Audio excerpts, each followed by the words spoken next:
ਅਗਲੀ ਜਿਹੜੀ ਹਰਜੋਤ ਸਿੰਘ ਜੀ ਖਬਰ ਕਰਦੇ ਜਾਈਏ ਯੂਐਸ ਜੱਜ ਨੇ ਜਿਹੜੇ ਸਟੇਟ ਡਿਪਾਰਟਮੈਂਟ ਦੇ 250 ਜਾਣਿਆਂ ਨੂੰ ਲੇ-ਆਫ ਕੀਤਾ ਸੀਗਾ, ਉਸ ਲੇ-ਆਫ ਦੇ ਉੱਤੇ ਰੋਕ ਲਗਾ ਦਿੱਤੀ ਆ। ਕਹਿੰਦੇ ਵੀ ਆਰਜੀ ਤੌਰ ਦੇ ਉੱਤੇ ਇਹ ਆਰਡਰ ਜਾਰੀ ਕੀਤਾ ਗਿਆ ਵੀ ਆਰਡਰ ਇਜ਼ ਟੈਂਪਰੇਰੀ।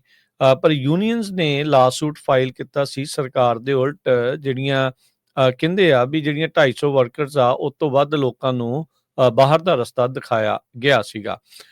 ਜੱਜ ਨੇ ਕੱਲ ਜਿਹੜਾ ਇਸ ਦੇ ਉੱਤੇ ਬਲੋਕ ਲਾਇਆ, ਜੱਜ ਸੂਜ਼ਨ ਇਲਸਟਨ ਸੈਨ ਫਰਾਂਸਿਸਕੋ ਦੇ ਜਿਹੜੇ ਯੂਐਸ ਡਿਸਟ੍ਰਿਕਟ ਜੱਜ ਨੇ, ਉਹਨਾਂ ਨੇ ਕਿਹਾ ਵੀ ਜਿਹੜੀਆਂ EMPLOYEE ਯੂਨੀਅਨਸ ਆ ਉਹਨਾਂ ਨੇ ਲਾਸੂਟ ਫਾਈਲ ਕੀਤਾ ਆ ਤੇ ਕਹਿੰਦੇ ਵੀ ਆਪਣੇ ਕਲੇਮ ਦੇ ਵਿੱਚ ਇੱਕ ਹਿਸਾਬ ਦੇ ਨਾਲ ਜਿੱਤੇ ਨੇ। ਕਹਿੰਦੇ ਵੀ ਇਹ ਪਲੈਨਡ ਕੱਟਸ ਨੂੰ ਲੈ ਕੇ ਰੌਲਾ ਜਿਹੜਾ ਉਹ ਚੱਲ ਰਿਹਾ ਸੀ। ਸਿਵਲ ਸਰਵਿਸ ਤੇ ਯੂਐਸ ਫੋਰਨ ਸਰਵਿਸ ਪੋਜੀਸ਼ਨਸ ਕਹਿੰਦੇ ਵੀ ਇਹ ਅਲਾਉਡ ਨਹੀਂ ਹੈਗੀਆਂ ਕਾਂਗਰਸ ਦੇ ਲਾ ਦੇ ਅਧੀਨ, ਵੀ ਉਹਨਾਂ ਨੂੰ ਜਿਹੜਾ ਆ ਉਹ ਇਸ ਤਰੀਕੇ ਦੇ ਨਾਲ ਲੇ-ਆਫ ਕਰ ਦਿੱਤਾ ਜਾਵੇ ਜਦ 43 ਦਿਨ ਦਾ ਜਿਹੜਾ ਗਵਰਨਮੈਂਟ ਸ਼ਟਡਾਊਨ ਖਤਮ ਹੋਇਆ ਸੀਗੀਆਂ।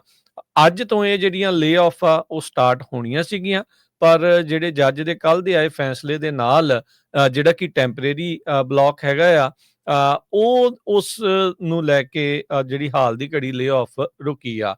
ਕਹਿੰਦੇ ਵੀ ਇਹ ਕੇਸ ਦਾ ਜਿਹੜਾ ਮੈਰਿਟ ਆ ਉਸ ਦਾ ਫੈਸਲਾ ਨਹੀਂ ਹੋਇਆ, ਅਜੇ ਆਰਜੀ ਤੌਰ ਦੇ ਉੱਤੇ ਜਿਹੜੀ ਰੋਕ 250 ਤੋਂ ਵੱਧ ਜਿਹੜੀਆਂ ਜੌਬਸ ਕੱਟੀਆਂ ਗਈਆਂ ਆ ਉਸ ਨੂੰ ਲੈ ਕੇ ਆ।